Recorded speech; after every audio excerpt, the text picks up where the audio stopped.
Praise the Lord. सभी को जय मसीह की। मैं परमेश्वर का धन्यवाद करता हूँ, परमेश्वर की स्तुति, परमेश्वर की महिमा, परमेश्वर की तारीफ करता हूँ कि परमेश्वर ने आज इस सुबह के समय में ध्यान मनन के समय में परमेश्वर ने हमें आज फिर से परमेश्वर ने इकट्ठा किया, परमेश्वर ने संगति में हम सबको एक किया। इसके लिए परमेश्वर का धन्यवाद हो। परमेश्वर की तारीफ करते हैं, परमेश्वर की जय जयकार करते हैं कि परमेश्वर कल, आज और युगानुयुग हमारे जीवन में लगातार कार्य करता है और कभी बदलता नहीं, हमेशा हमारे साथ भी रहता है, हमें चलाता, हमें बढ़ाता और हमें उस मार्ग पर चलाता का जिसके लिए हमें बुलाया गया है। Praise the Lord. तो आइए आज का ध्यान मनन का समय और आज का शुक्रवार उपवास प्रार्थना का समय, इसलिए आइए मेरे प्रियो, मेरे भाइयों कि आज हम फिर से एक मन होकर परमेश्वर से प्रार्थना करेंगे। है खुदा मेरे बाप, आज फिर से तो हमसे जो कार्य करने वाला है वो कार्य कर, ताकि हर व्यक्ति को समझ में आए कि हमारा परमेश्वर आज भी, कल भी और आने वाले समय में भी एक जैसा है और हमारे लिए आज भी वही कार्य करता है, क्योंकि वो हमारा परमेश्वर सार्वभौम परमेश्वर है, कभी ना बदलने वाला, उसका वचन भी कभी ना टलने वाला। यही सत्य है मेरे प्रियो।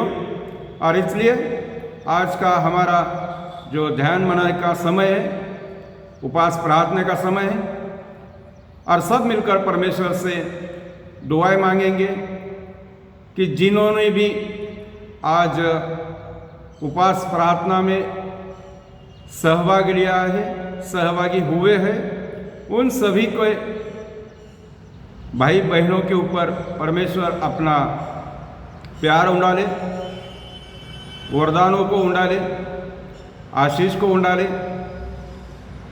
क्योंकि पृथ्वी के छोर तक जाकर प्रभु यीशु मसीह के और परमेश्वर का धन्यवाद करते हुए सुसमाचार को लेकर जाना और सभी को बताना है कि हमारा परमेश्वर राजा है, हमारा परमेश्वर सार्वभौम परमेश्वर है, और उसी के ही द्वारा जो भी हमारे दृष्टि में या नज़र में आता है, सब कुछ उसी का बनाए वाला कार्य है, उसकी रचना है। हम भी तो उसकी रचना है। हालेलुया। तो इसीलिए परमेश्वर का धन्यवाद करते हुए, परमेश्वर को आदर महिमा देते हुए हम आज के ये ध्यान मनन में, अध्ययन में, और जो भी परमेश्वर का वचन हमें दिया जाता है उसी को लेकर हम परमेश्वर का धन्यवाद करते हैं, परमेश्वर की स्तुति महिमा करते हैं, तारीफ करते हैं, जय जयकार करते हैं, क्योंकि परमेश्वर ने हमें, तुम्हें और सभी को, जितनों ने उसके ऊपर विश्वास किया, हर व्यक्ति के लिए वो कार्य करता है, कर रहा है और करता रहेगा। हालेलुया। हमारा विश्वास है। Praise the Lord. तो आइए फिर से प्रार्थना भवन में आप सभी का स्वागत करते हैं। सभी को जय मसीह। मैं पास्टर प्रीतिराज वनकर आप सभी के लिए और आपके प्यार के लिए आपका शुक्रगुजार हूँ, आपका धन्यवाद करता हूँ। Praise the Lord. क्योंकि आप सभी का प्यार, प्रभु यीशु मसीह का प्रेम,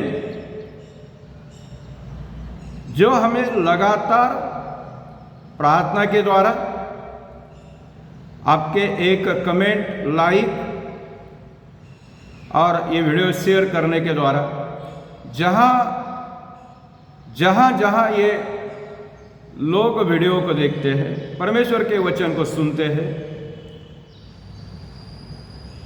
सुनकर वो परमेश्वर को अपना खुदा, हमारा उद्धारक, हमारा परमेश्वर जो मानते हैं उनके लिए धन्यवाद। यही तो हमारा कार्य है कि सभी के पास परमेश्वर का वचन पहुँचे और सभी इस वचन को लेकर ध्यान मनन करते रहे,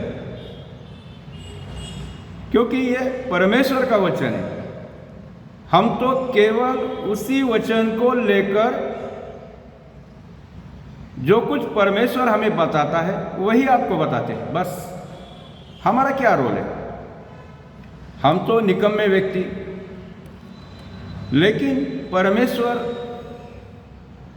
वो जो परमेश्वर है उसका जो आत्मा है, पवित्र आत्मा है, वो तो हमें चलाता है, अगुवाई करता है। आपको भी वही चलाता है, मुझे भी वही चलाता है, जितने भी उसके ऊपर विश्वास करते हैं सभी को वही चलाता है। हालेलुया।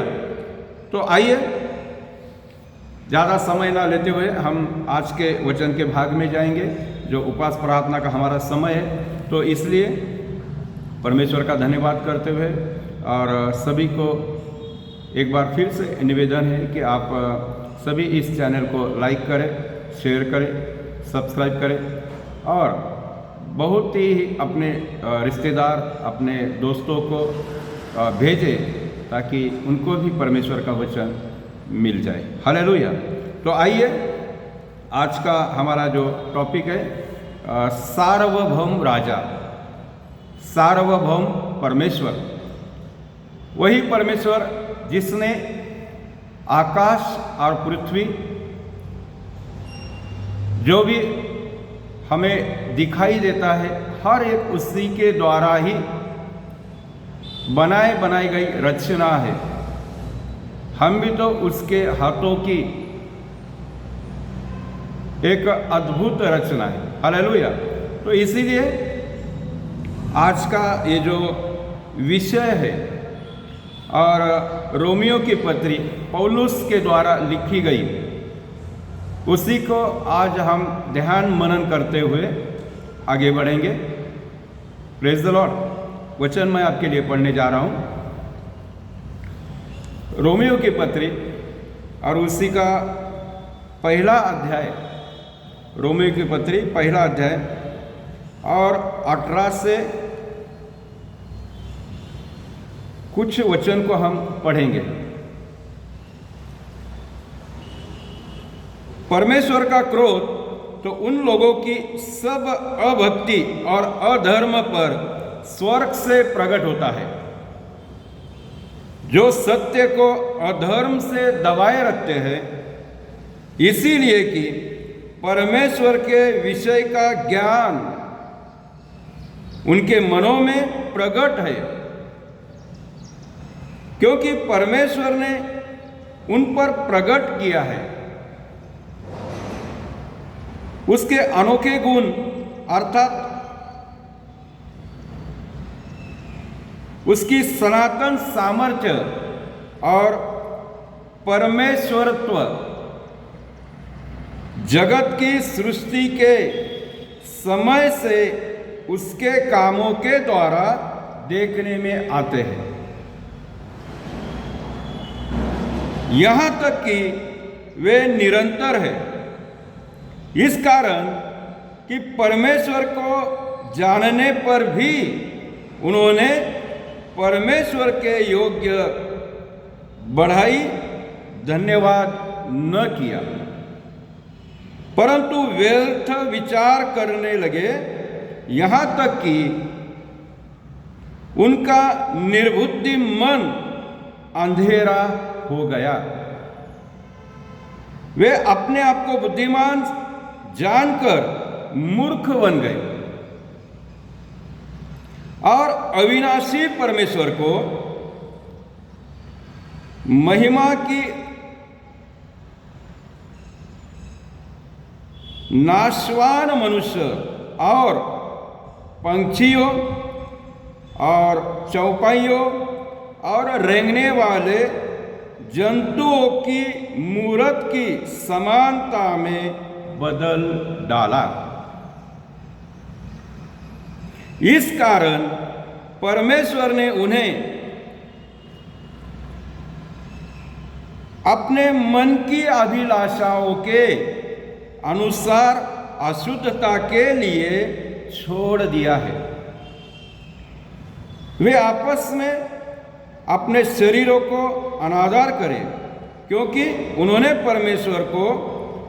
परमेश्वर की सच्चाई को बदलकर झूठ बना डाला और सृष्टि की उपासना और सेवा की, न कि उस सृजनहार को जो सदा धन्य है। आमीन। आज इस वचन को हमें देखना है, इस वचन को समझना है कि जो आयतें हमने पढ़ी है, परमेश्वर का ये वचन पौलुस के द्वारा तुम्हें और मुझे आज मिला है, इसलिए कि हम भी संसार में रहते हुए उस परमेश्वर का धन्यवाद करें, उस सृजनहार का धन्यवाद करें, उसकी महिमा करें, उसकी तारीफ करें, उसकी जय जयकार करें, क्योंकि उसी के ही द्वारा सब कुछ बनाया गया है। और ये सब कुछ जानकर भी अगर हम उस सृजनहार को, उस महिमामय परमेश्वर को महिमा देने के बजाय, उसका धन्यवाद करने के बजाय हम सृष्टि से जो अपने मनों के कल्पना के द्वारा जो हमने तैयार किया, बनाया और उसी की सेवा करने लगे, तो परमेश्वर क्रोधित हो उठेगा, परमेश्वर हमारे ऊपर दंड लाएगा, परमेश्वर हमें शिक्षा देगा। तो इसलिए मेरे प्रियो, ये परमेश्वर का अति पवित्र वचन, जिसके लिए पौलुस ने हमें ये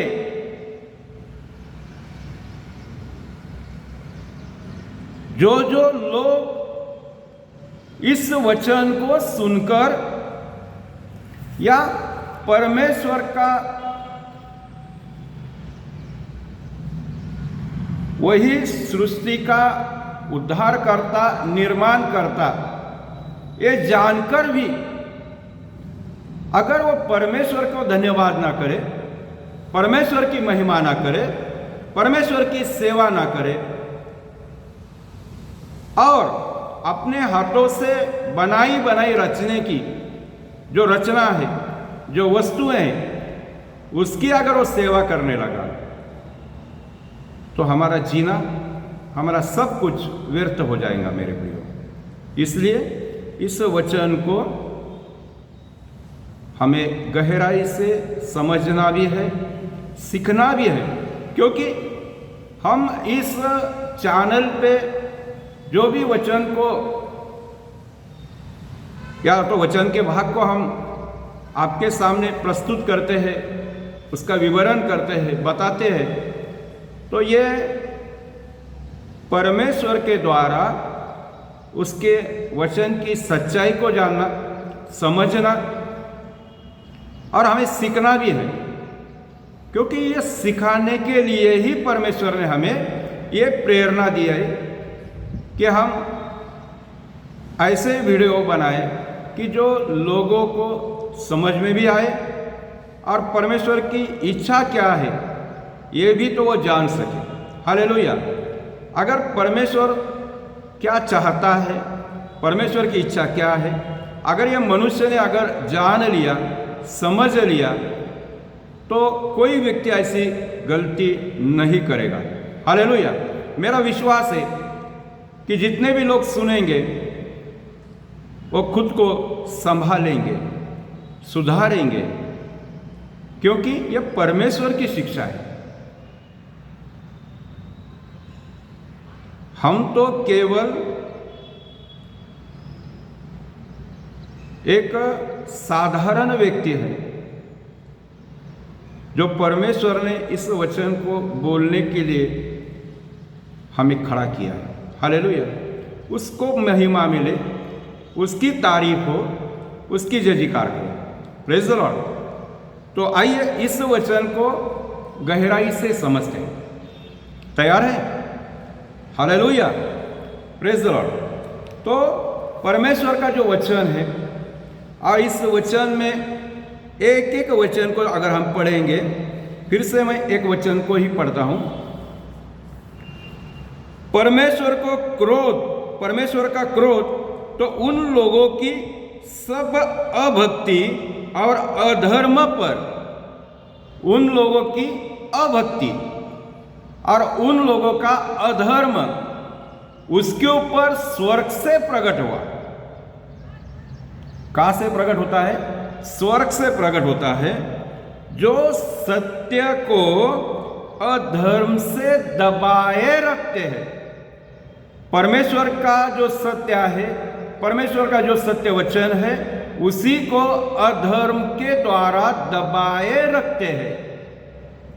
इसीलिए परमेश्वर का ये वचन, और इस वचन में लिखा कि परमेश्वर का क्रोध उनके ऊपर प्रकट होता है।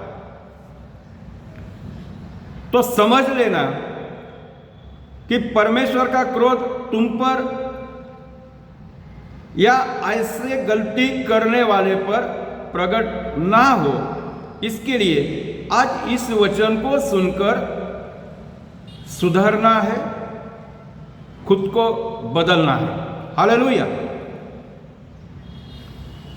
क्योंकि परमेश्वर का क्रोध आकाश से सारे मानव, सारे मनुष्य जो अधर्म करते हैं, जिनकी भक्ति परमेश्वर के विरुद्ध में होती है, अभक्ति, उन्हीं के ऊपर यह परमेश्वर का क्रोध प्रकट होता है। अगर हम सच्चाई और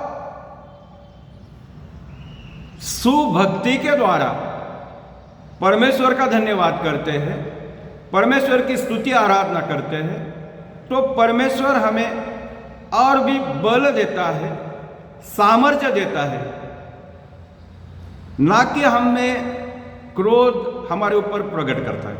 क्योंकि हम सही मायने में परमेश्वर के वचन के अनुसार अगर जीवन जीते हैं, तो हमें परमेश्वर का क्रोध हमें नहीं प्रकट होगा। हाँ, जो अभक्ति और अधर्म करते हैं उनके लिए ये वचन है। हालेलुया।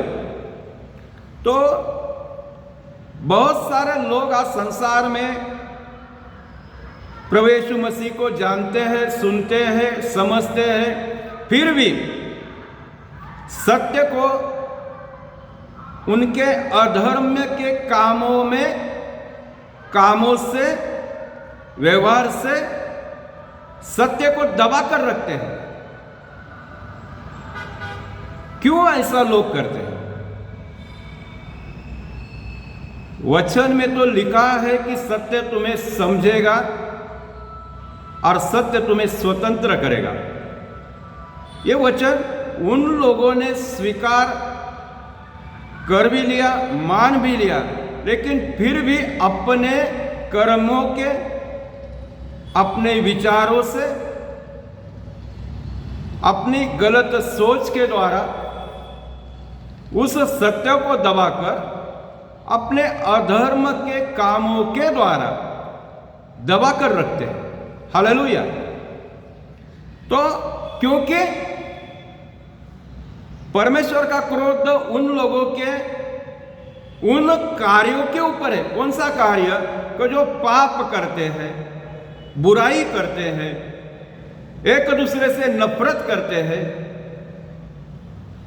घृणा करते हैं, किसी के लिए लालच रखते हैं,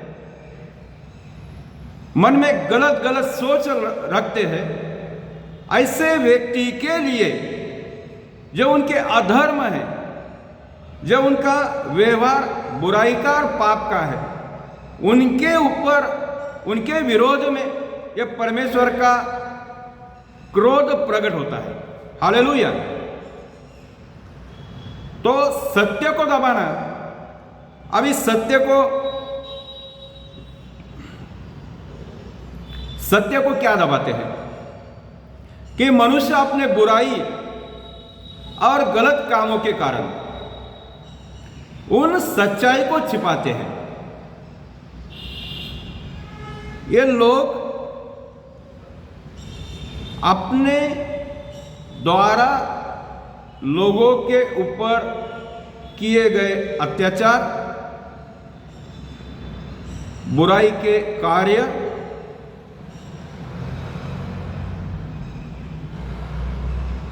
इसीलिए वो कार्य जब करते हैं तो परमेश्वर की सच्चाई को वो छुपा देते हैं और उनका एक खुद का एक स्वभाव है कि हम ऐसे काम जो करते हैं तो इसीलिए कोई हमें इसके बारे में या परमेश्वर के भी सत्य वचन को भी वो छुपा देते हैं। हालेलुया। और उनके काम, उनकी बुराई वो लोगों के सामने नजर ना आ जाए, छिपा कर रखते हैं।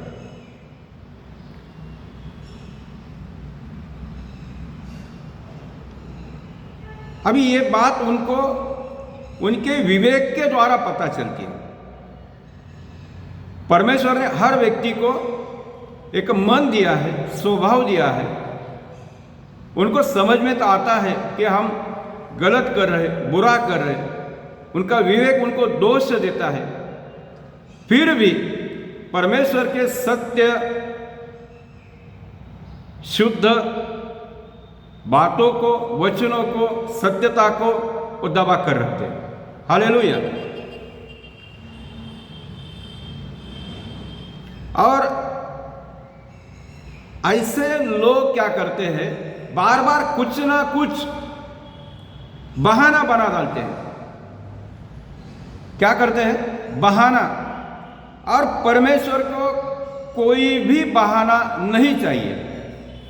अगर तुमने बुरा किया है, गलत किया है, पाप किया है, तो परमेश्वर के सामने घुटने टेक कर पश्चाताप कर कर कबूल करना यह जरूरी होता है, ना कि परमेश्वर को कोई बहाना बनाए, कोई ऐसा बताए और परमेश्वर उस बात को नहीं जानता, नहीं सोचता और नहीं ग्रहण करता। हालेलुया। क्योंकि परमेश्वर को बहाना नहीं चाहिए।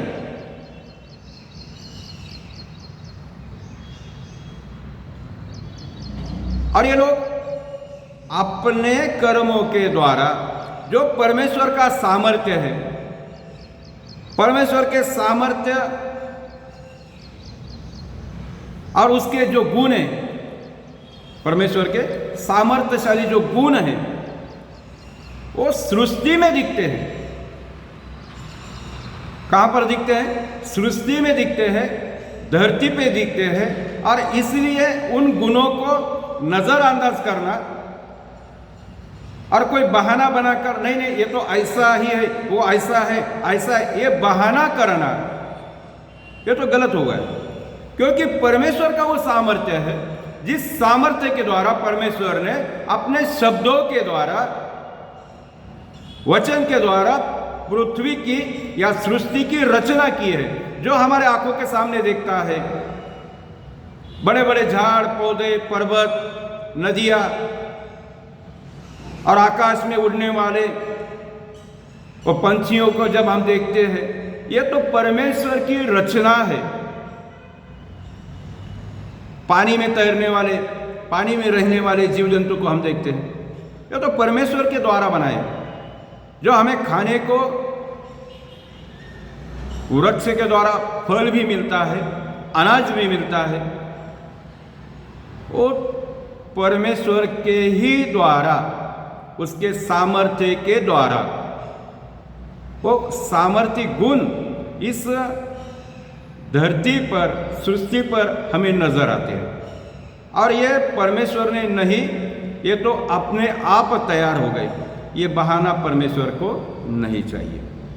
लोग बहाना बनाते हैं इसलिए कोई भी व्यक्ति अब ये नहीं कह सकता कि परमेश्वर के बारे में मैं परमेश्वर को नहीं जानता, मैं परमेश्वर को नहीं पहचानता। सभी को पता है कि ये सब कुछ हमारे आंखों से दिखने वाला जो भी हमें नजर आता है, ये सब कुछ परमेश्वर के द्वारा ही उत्पन्न हुआ है, उसी ने ही बनाया है, उसके सामर्थ्य के द्वारा ही सब कुछ हुआ है।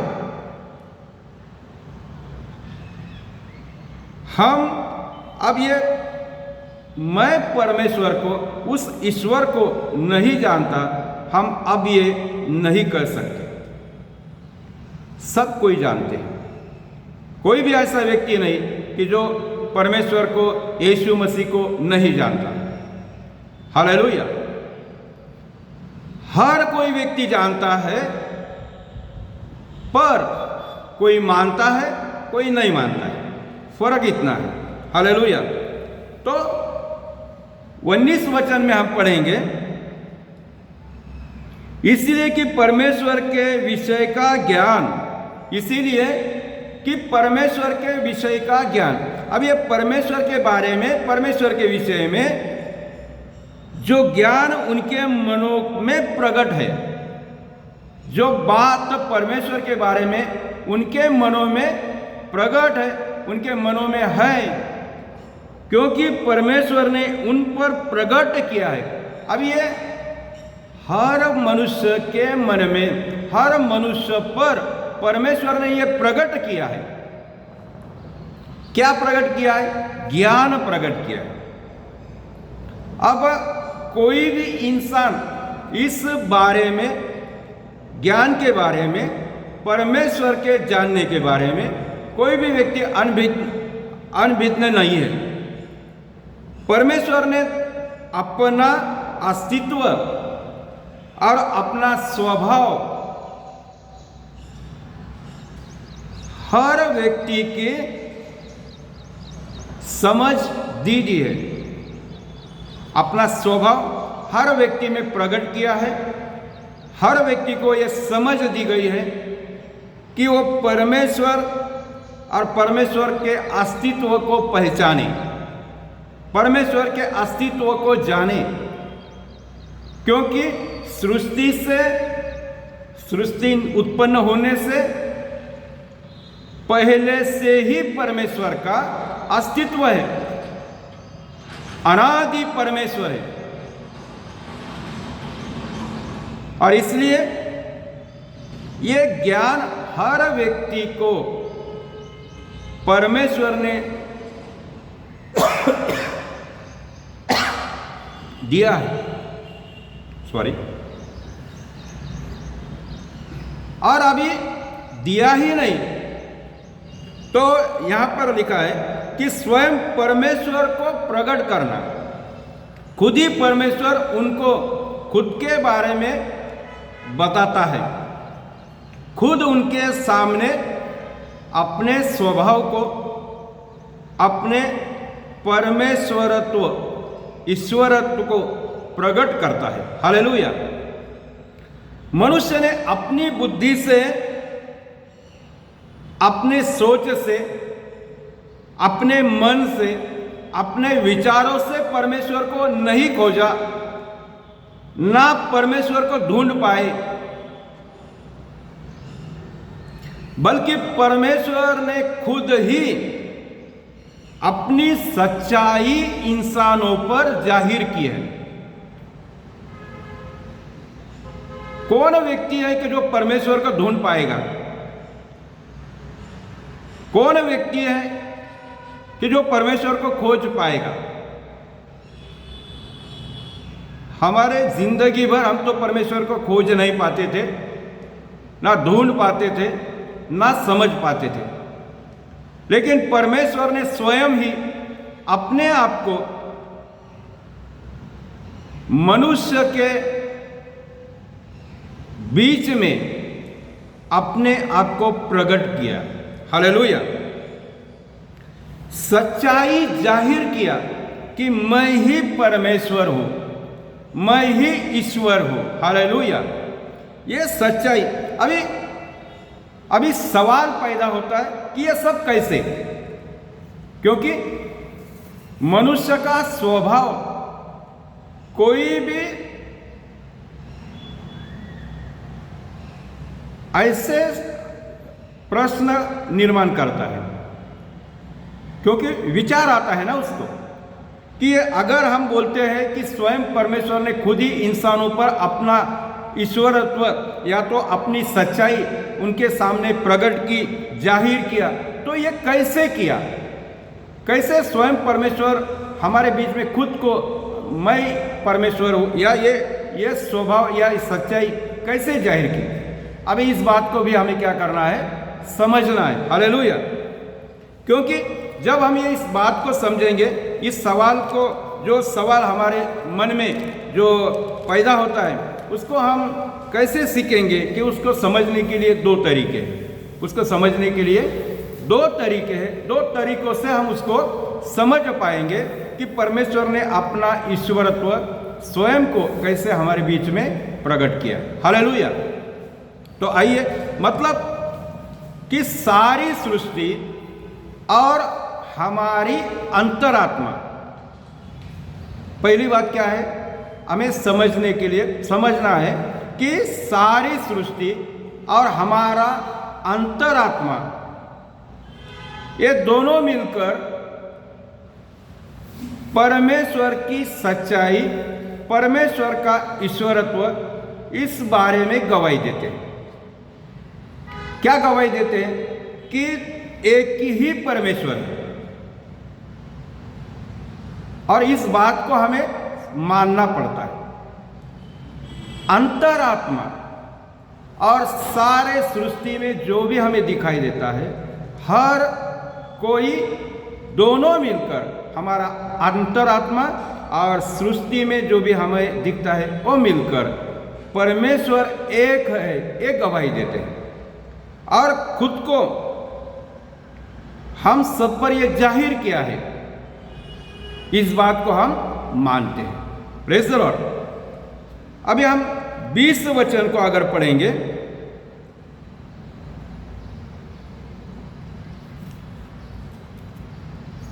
बीस वचन को हमें पढ़ना है।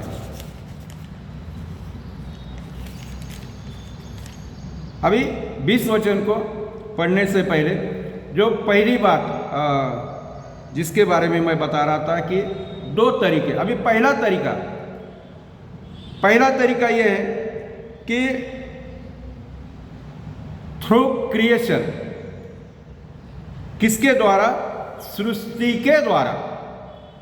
अभी दोनों मिलकर ये बात आपको समझ में आए, इसलिए मैं थोड़ा सा और डीप में आपको लेकर जाता हूं कि सृष्टि के द्वारा। पहला तरीका जो हमें परमेश्वर के ईश्वरत्व समझने का जो है कि सृष्टि के द्वारा, थ्रू क्रिएशन।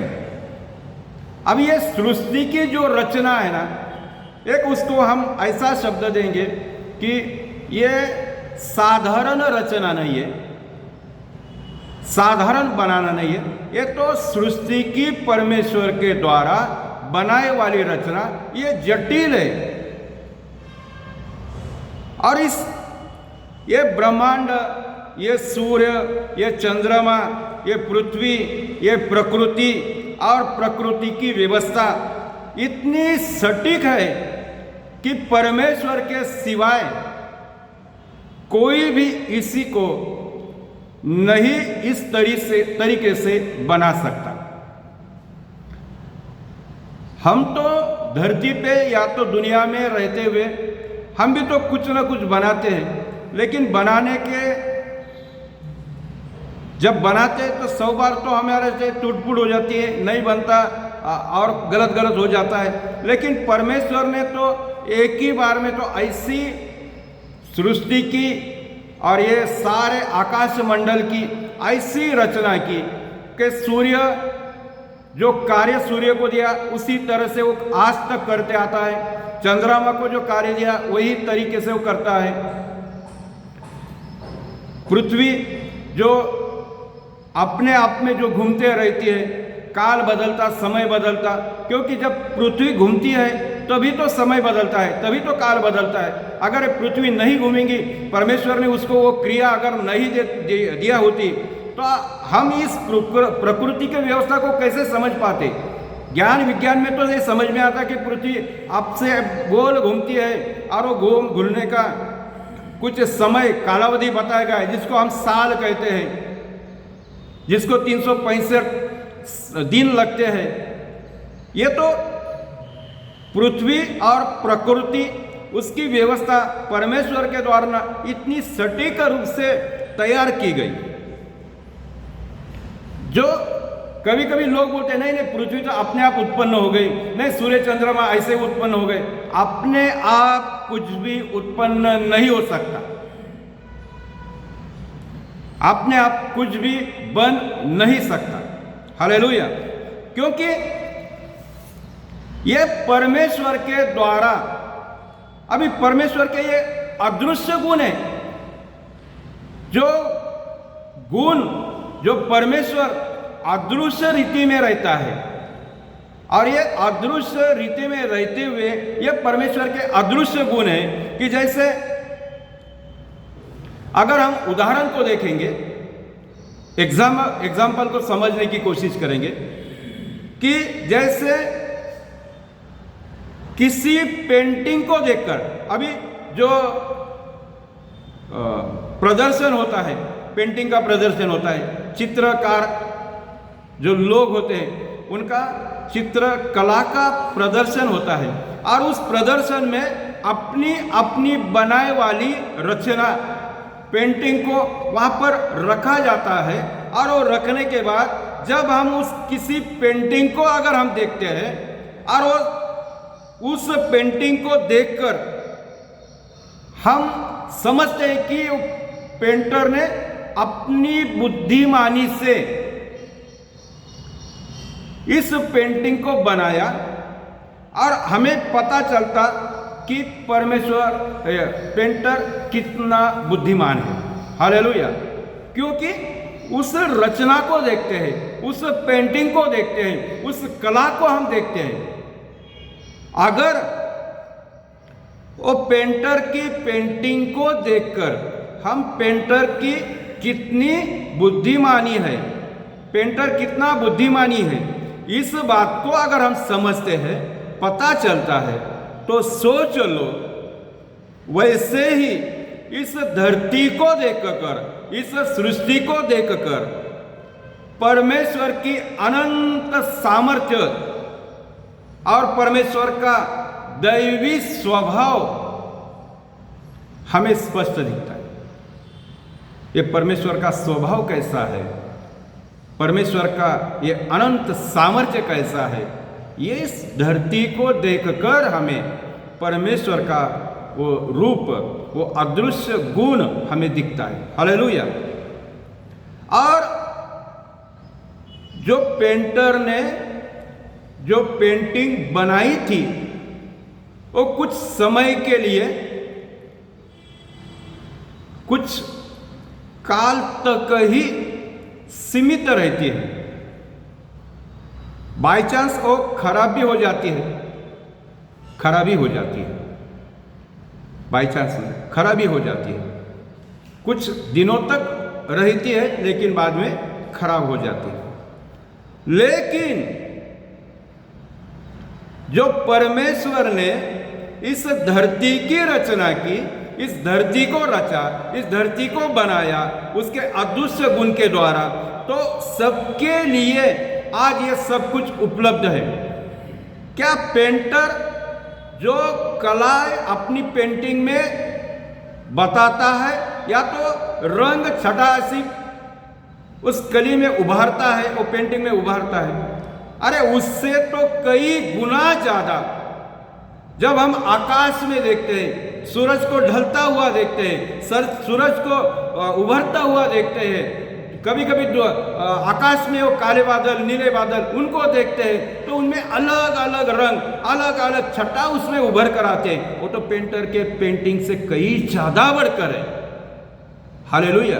इस बात की ये हमें हमेशा के लिए ये परमेश्वर के द्वारा सबके लिए उपलब्धता है। हालेलुया।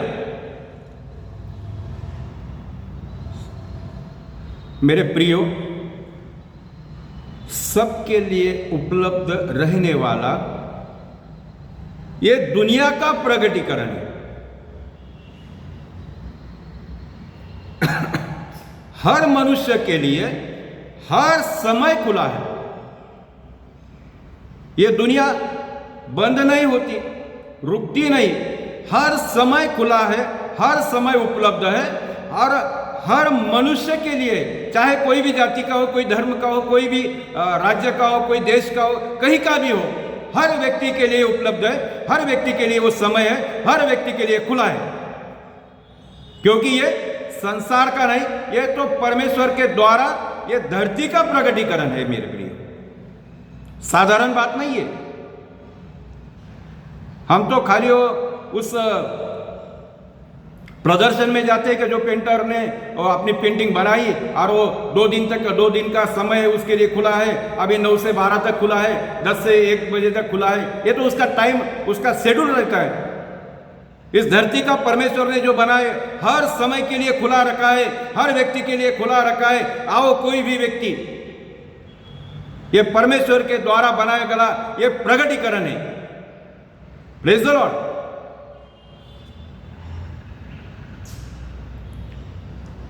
ऐसा भी व्यक्ति हो, चाहे उसने कभी बाइबल खोला हो या कभी उसने बाइबल में पढ़ा हो, या तो कोई व्यक्ति ऐसा हो कि जिसने कभी बाइबल खोला भी नहीं, देखा भी नहीं, जाना भी नहीं, फिर भी वो देख पाता है कि ये तो परमेश्वर के द्वारा बनाई वाली रचना है, ये तो परमेश्वर के द्वारा हुआ वाला प्रगटीकरण है। Praise the Lord. ये साधारण बात नहीं। दूसरी बात, दूसरा तरीका है हमें और भी परमेश्वर के ईश्वरत्व जानने के लिए। जो परमेश्वर ने हर व्यक्ति के लिए, जो भी व्यक्ति परमेश्वर ने बनाया वो तो परमेश्वर की रचना है। फिर भी मनुष्य के विवेक यानी मनुष्य के अंतरात्मा द्वारा हम ये परमेश्वर को, वही हमारा ईश्वर है, वही हमारा सार्वभौम परमेश्वर है, ये हम मानते हैं हमारे विवेक के द्वारा, हमारे अंतरात्मा के द्वारा। थ्रू ह्यूमन कॉन्स्टिट्यूशंस, ये हमारे अंतर आत्मा के द्वारा, हमारे विवेक के द्वारा ये गवाही देता है।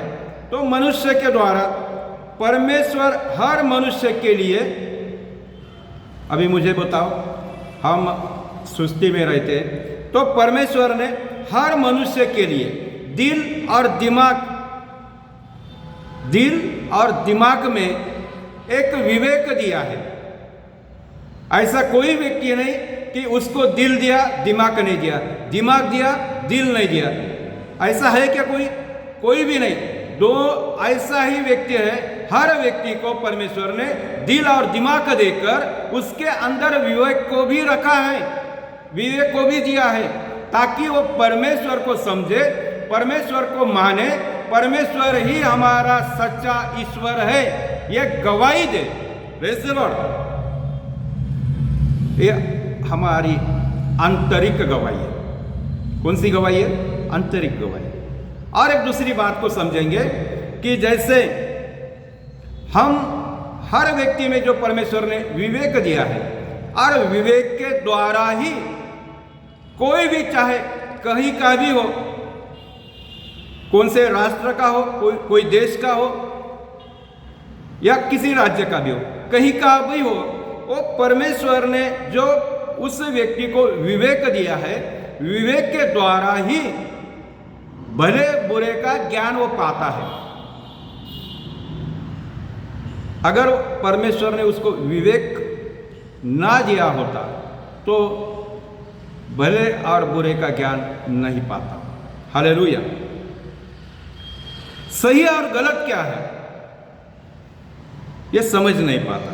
वो उसका एहसास कराता है, उसका विवेक उसको अंदर से वो मजबूर करता है, एहसास दिलाता है कि ये गलत है, ये सही है, तू सही मार्ग पे चल रहा है, सच्चाई के मार्ग पर चल रहा है, तू ईमानदारी से काम कर रहा है। ये सब कौन बताता है? कि विवेक उसको अंदर से एहसास दिलाता है। Praise the Lord. तो ये, और जैसे परमेश्वर ने हमें जो स्वभाव, कौन सा स्वभाव? कि कोई भी व्यक्ति ऐसा नहीं जगत में कि जो ये सारा जो बनाया, ये सृष्टि कैसे बनाई, ये झाड़ पौधे कैसे तैयार होते हैं, कैसे उगते हैं, उसकी रचना क्या है, और ये पर्वत यहाँ पर ही क्यों है, वो ढलते क्यों नहीं, वो इधर उधर घूमते क्यों नहीं, हवा कैसे चलती है, हवा तो दिखती नहीं है, वो चलती कैसी है, वो सूरज की किरणें हम पर आती हैं, उसके द्वारा हमें शक्ति मिलती है। वो शक्ति मतलब हमें हमारे जीवन के लिए जो जरूरी होता है वो सत्व वहाँ से मिलता अगर है, तो ये आता कहाँ से, किस स्पीड से आता है? तो ये खोज करने की, और इसके साथ ही परमेश्वर ने हमें ऐसा स्वभाव भी दिया है कि जिसके द्वारा हम ये इंसानी स्वभाव जन्म जाते, कैसा है? जन्म से ही हमें ये स्वभाव प्राप्त हुआ है कि हम बनाने वाले, जो हमारा रचिता है, उसी को जाने, पहचाने और उसकी हम आराधना करें। कौन ईश्वर है, कौन परमेश्वर है कि जिसने मुझे बनाया? आज मुझे उसको खोजना है, मुझे उसको ढूंढना है, और जहां जब मिल जाएंगे तो मैं उसके सामने घुटने पर आकर बैठकर मैं उसका धन्यवाद करूं, उसकी स्तुति करूं, उसकी महिमा करूं। ये हमारा परमेश्वर के द्वारा ईश्वर की खोज करने का स्वभाव जन्म से ही हमें मिला है। और ये सब विवेक और हमारी अंतरात्मा मिलकर परमेश्वर का धन्यवाद करती है, परमेश्वर के ईश्वरत्व की गवाही देती है। हालेलुया। क्योंकि परमेश्वर ने, खुदा ने हम पर एक जाहिर किया है। Praise the Lord. प्रभु का धन्यवाद हो, परमेश्वर की स्तुति हो, परमेश्वर की महिमा हो, परमेश्वर की तारीफ हो। आइए हम 20 वचन को पढ़ेंगे कि 20 वचन में क्या लिखा है। वे अपने आप को बुद्धिमान जताकर मूर्ख बन गए। अभी इतनी सारी बातें हुई और वो वही परमेश्वर है, वही सच्चा ईश्वर है, वही महान सृष्टि का सृजनहार, रचने वाला, बनाने वाला है, और उसका ये अनंत सामर्थ्य है।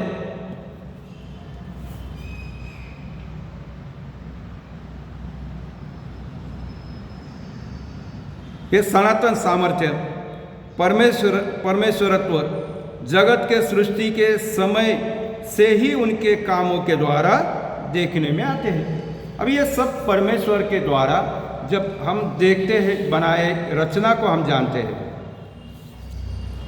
तो ये ईश्वरत्व का मतलब होता है डिवाइन नेचर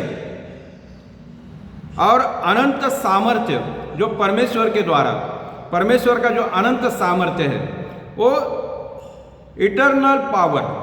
क्या है वो? इटर्नल पावर, जो ये आकाश मंडल को बनाने और चलाने की शक्ति जो स्वयं परमेश्वर में है, ये साधारण बात नहीं, ये साधारण शक्ति नहीं है राजू। वो परमेश्वर सार्वभौम सर्वशक्तिमान है, इसलिए तो ये धरती को, ये सृष्टि को वो अपने हाथों से बनाया भी और उसको चलाता भी है, क्योंकि वो सामर्थ्य उनमें है, इटर्नल पावर। हालेलुया। वो अनंत सामर्थ्य है, और इसलिए वो परमेश्वर का ईश्वरत्व जाहिर भी करता है, डिवाइन नेचर। सृष्टि की सुंदरता।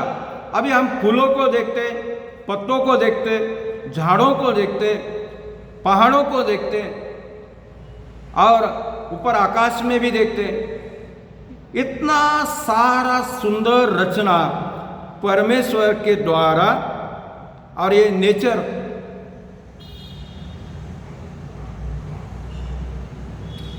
परमेश्वर के द्वारा बनाई वाली सुंदरता की और उसकी रचना को ये जाहिर करते कि परमेश्वर का ये बनाने का, ये सुंदर बनाने का ये अद्भुत गुण हमें प्रकट करता है। हालेलुया। ये अद्भुत गुणों को झलकाती है ये रचना, ये सुंदरता, क्योंकि ऐसा कोई भी व्यक्ति नहीं बना सकता। ये तो वही परमेश्वर, वही खुदा है कि जिसमें ये डिवाइन नेचर या तो ईश्वरत्व होता है। हालेलुया। अभी ये सब कुछ देखकर तो हम तो क्या होते हैं, निरुत्तर हो जाते हैं। हम कोई अब इसके बारे में आगे हम कुछ बोल ही नहीं सकते, क्योंकि असामान्य बातें हैं। विदाउट एक्सक्यूज कोई भी इसके ऊपर बात नहीं करेगा। हालेलुया। पौलुस कहते हैं कि अब मनुष्य के पास कोई बहाना नहीं कि ये परमेश्वर ने नहीं बनाया बोल के। कोई बहाना नहीं बना सकता कि ये परमेश्वर के द्वारा नहीं बनाया गया। वो तो परमेश्वर के अस्तित्व को नहीं जानता। अगर कोई बोलता है ना, कोई ऐसा बताता है, तो परमेश्वर के सामर्थ्य को, वो परमेश्वर के अस्तित्व को नहीं जानता। हालेलुया। हम 23 वचन को पढ़ेंगे। यहां पर लिखा है, और अविनाशी परमेश्वर को महिमा को, परमेश्वर की अविनाशी परमेश्वर की महिमा को नाशवान मनुष्य और पंछियों और चौपाइयों और रेंगने वाले जंतुओं की मूरत की समानता में बदल डाला। आज हम संसार में रहते हुए हम इस बात को जानना है, समझना है कि हम इतना सारा परमेश्वर के अद्भुत अद्वितीय गुणों को हमने देखा, परमेश्वर के ईश्वरत्व को भी देखा। एक ही परमेश्वर, सच्चा परमेश्वर, सार्वभौम परमेश्वर, उसके सिवा कोई भी इस पृथ्वी को उसी रीति से नहीं चला सकता, क्योंकि जो बनाता है वही उसी को सही ढंग से चला सकता है। इसलिए ये अलौकिक असामर्थ्य में जो इतना बड़ा सामर्थ्य, इस सामर्थ्य को हम नजरअंदाज नहीं कर सकते। Praise the Lord. और इतना सारा होने के बावजूद भी हमने यहाँ पर पढ़ा कि उन लोगों ने ये समझकर, जानकर परमेश्वर की महिमा करने के बजाय जो सृष्टि में हमें नजर आता है, दिखता है, उनकी सेवा करने लगे, पूजा करने लगे, और परमेश्वर की उन्होंने ऐसे करने से परमेश्वर की अवहेलना की, परमेश्वर की अवहेलना की। अवहेलना करना मतलब जो सृष्टि का सृजनहार है, जो निर्माण करता है, उसी को ही भुला देना, उस परमेश्वर को नकारना। हालेलुया। और मनुष्य ने परमेश्वर को भुला दिया और खुद प्रपंच में, संसार में और मूर्ति कला में फंस गए। परमेश्वर को पहला स्थान देने के बजाय फिर अपन संसार में रहते हुए प्रपंच को पहला स्थान देने लगे, प्रपंच देखने लगे, अपना खुद का ही देखने लगे। और जो मूर्ति कला, जो लोग अपनी कला के द्वारा, अपनी कल्पना के द्वारा जो बनाते हैं, उसी में ये लोग फंसते गए, फंसते गए, फंसते गए, और परमेश्वर को भूल गए कि जिसने तुम्हें और मुझे बनाया। हालेलुया।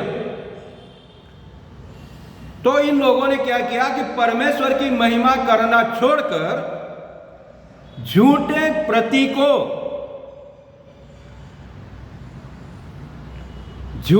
प्रतीकों को अपना लिया, मान लिया, सेवा करने लगे। हालेलुया। तो इसी वजह से क्या हुआ कि उन लोगों का पतन शुरू हुआ। परमेश्वर से दूर होने से उनका जीवन पतन होने लगा। और पतन जब होता है तो परमेश्वर भी उनको क्या करता है? छोड़ देता है। हालेलुया। यहां पर लिखा कि कैसे लोगों ने आत्मिक मार्ग को छोड़कर अपनी ही बनाई हुई कल्पनाओं में अपनी सोच को अपना मार्ग चुन लिया, अपना मार्ग बना लिया, अपने कल्पनाओं के द्वारा उस मार्ग पर खुद ही चलने लगे। सच तो यह है कि परमेश्वर के मार्ग पर चलना है, आत्मिक मार्ग पर चलना है, जैसा परमेश्वर बताता है उस मार्ग पर चलना है। लेकिन अपने आध्यात्मिक मार्ग को छोड़कर अपने बनाए हुए, अपने कल्पना से तैयार किए हुए मार्ग पर वो चलने लगे। Praise the Lord. इसीलिए उनका जीवन और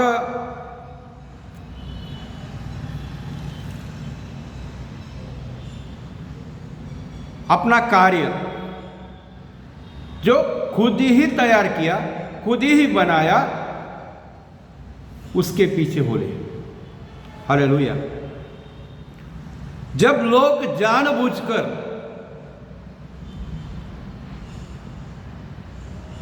गलती से किए हुआ काम या कार्य, परमेश्वर उसको क्षमा कर देता है। लेकिन जब लोग जानबूझकर परमेश्वर को नकारते और अपनी इच्छा से गलत मार्ग को चुनते, तो परमेश्वर ने अपना संयम, अपना रोकथाम हटा लेता है। उन मनुष्य के ऊपर से रोकथाम को हटा लेता है और उनको बुरे मन के वासनाओं के हवाले कर देता है। फिर परमेश्वर उनके ऊपर अपना हक नहीं जमाता, अपना अधिकार नहीं जमाता और उनको रोकथाम भी नहीं करता, छोड़ देता है, चाहे कुछ भी हो जाए। क्योंकि वो तो अपने मन की वासनाओं में डूब गए और वो अपने मन की वासनाओं की इच्छाओं को क्या करने लगे? पूरी करने लगे और परमेश्वर का नकारने लगे। क्यों परमेश्वर उनके ऊपर ध्यान लगाए? क्यों परमेश्वर उनके बारे में सोचे? कोई भी तो व्यक्ति ऐसा ही करेगा ना। और परमेश्वर को भी तो मन में इतना सारा बनाने के बाद, इनको इतना सारा देने के बावजूद भी अगर परमेश्वर के ईश्वरत्व को ही नहीं मानते और परमेश्वर की आराधना करने के बजाय, परमेश्वर के आध्यात्मिक रीति में बढ़ने के बजाय, आध्यात्मिक मार्ग में चलने के बजाय वो खुद ही अपना मार्ग चुन ले, तो परमेश्वर क्या करेगा? हालेलुया। ये तो इंसान की गलती है। परमेश्वर तो कल, आज और युगानुयुग तो सदी का है। परमेश्वर कभी नहीं बदलता, इंसान बदल जाता है अपने बुरे विचारों के द्वारा, बुरे सोच के द्वारा, अपने मन में आने वाली हर एक कल्पना के द्वारा। लिखा है नूह के समय में मनुष्य के विचारों में आने वाली हर एक कल्पना बुरी थी, अधर्म थी, इसलिए तो परमेश्वर ने उनका नाश कर दिया। नूह का समय जैसा था, आज भी तो वही समय है। आज भी तो लोग परमेश्वर को नकारते हैं, उसके अस्तित्व को जानबूझकर अलग कर देते हैं। क्यों ऐसा? परमेश्वर ने जब बनाया, परमेश्वर ने जब तैयार किया, तो ये जब तो ऐसा नहीं था। लेकिन जब परमेश्वर को ही इस बात का, जब परमेश्वर को नकारने लगे, तो परमेश्वर ने उनको उनके हवाले कर दिया। Praise the Lord, hallelujah. तो परमेश्वर ने तो मनुष्य को स्वतंत्रता दी है, इसलिए कि वो सच्चाई का, ईमानदारी का और आध्यात्मिक मार्ग को चुने। लेकिन यहाँ पर तो परमेश्वर जो मार्ग बताया, उस मार्ग पर चलने के बजाय खुद के बनाए हुए गलत कल्पना के द्वारा, बुरी वासना के द्वारा उन्होंने अपना मार्ग बना लिया और परमेश्वर को भुला दिया, सत्य को ठुकरा दिया और झूठ को अपना लिया।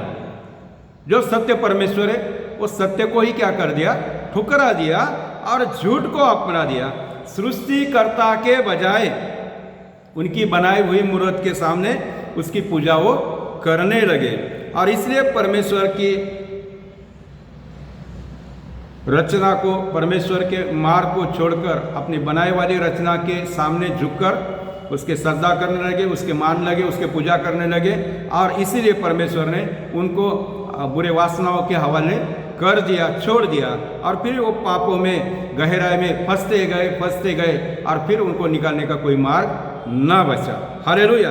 तो जब हम परमेश्वर से दूर हो जाते हैं तो हमारा नैतिक पतन होता है, हम आत्मिक रूप से गिर जाते हैं, हम परमेश्वर के सामने ना खड़े रह पाते, ना उसके सामने आ पाते, क्योंकि हम गलत राह चुन ली।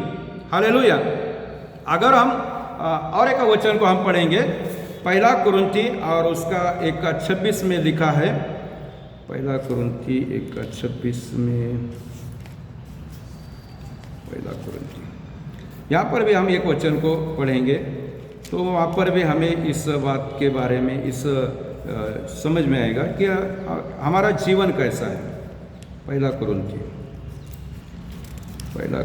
1:26, यहाँ पर लिखा है,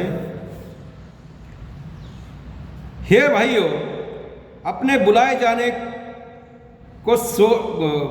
को तो सोचो कि न शरीर के अनुसार बहुत ज्ञानवान, न बहुत सामर्थी, न बहुत कुलीन बुलाए गए, परंतु परमेश्वर ने तो जगत के मूर्खों को चुन लिया। बलवान को नहीं चुना, धनवान को नहीं चुना, ज्ञानी को नहीं चुना, तो परमेश्वर ने तो तुम्हें और मुझे, जो हम मूर्ख थे संसार में, खुद को ही समझ नहीं पाते थे, परमेश्वर ने हमें चुन लिया। हालेलुया। तो परमेश्वर ने हमें चुन लिया, तो परमेश्वर के लिए, परमेश्वर के कार्य के लिए हमें हमेशा तैयार रहना है, क्योंकि साधारण व्यक्ति को, जो कमजोर व्यक्ति को और अज्ञानी मूर्ख व्यक्ति को परमेश्वर ने क्या किया? चुन लिया कि हम परमेश्वर के सामने कभी घमंड ना करें। Praise the Lord. हमें घमंड नहीं करना है, तो परमेश्वर को ही महिमा देना है, परमेश्वर को ही प्रथम स्थान देना है, परमेश्वर को ही ऊंचा करना है। ये हम करें, इसलिए परमेश्वर ने हमें साधारण और जो हम कमज़ोर थे, कमज़ोरों को परमेश्वर ने चुन लिया। हालेलुया। गलतियों की किताब में हम अगर पढ़ेंगे तो 4 अध्याय और 19 वचन में लिखा है, हे मेरे बालकों, जब तक तुम्हें मसीह का रूप न बन जाए, तब तक मैं तुम्हारे लिए फिर जच्चा किसी पीड़ाएं सहता हूँ। पौलुस लिखता है, अब परमेश्वर से हम दूर हो गए और परमेश्वर के निकट आने के लिए, परमेश्वर का रूप हमारे मन में, हमारे जीवन में होने के लिए, और हमने मानने के लिए कि वही सच्चा परमेश्वर है, वही ईश्वर है, वही सच्चा खुदा है, जब तक हमारे बीच में वो रूप तैयार नहीं हो जाता, हमारा मन उसी तरह से तैयार नहीं हो जाता, तब तक परमेश्वर का ये भक्त है, जो दास है, पौलुस हमें उस बारे में सिखाता है, पढ़ाता है, और हम भी तो इस बात को पढ़ाते हैं कि जब तक हमें वो क्या करना है, परमेश्वर का रूप हमें प्रकट होना है। हमने समझना है कि वो एक ही खुदा है, वही परमेश्वर है जिसने सब कुछ बनाया है, सब कुछ उसके द्वारा ही रचाया गया है, हम भी तो उसकी रचना है। आइए परमेश्वर का धन्यवाद करते हुए, परमेश्वर का महिमा करते हुए ये हम इस वचन को गहराई से अपने मन में, अपने दिलों में हमेशा के लिए रखें कि वही सच्चा परमेश्वर है, वही सच्चा ईश्वर है, उसी के सिवा कोई भी नहीं। और हम उस परमेश्वर की संतान है जिसने हमें हक दिया कि हम उसको पुकारे, पिताजी बोले, अब्बा पापा बोलकर हम उसको आवाज़ दें। वो हमारे सुनता है, हमारे और देखता है और हमें अनदेखा नहीं करता। तो हमेशा हमारे साथ रहता है, खड़ा रहता है, ना हमें कोई आँच हमारे ऊपर आने देता। ऐसा परमेश्वर जो सदा के लिए हमारे लिए ठहरा गया है, हम उसका धन्यवाद करते। सारी महिमा आदर गौरव आपको देते। परमेश्वर का इस वचन के लिए भी सबका धन्यवाद कि परमेश्वर ने हमें इस वचन को बोलने के लिए सहायता किया। परमेश्वर का धन्यवाद। सारी महिमा परमेश्वर को, सारी गौरव उस पवित्र आत्मा को जिसने हमें चलाया। आइए प्रार्थना करते हैं। Thank you. सबको जय मसीह की।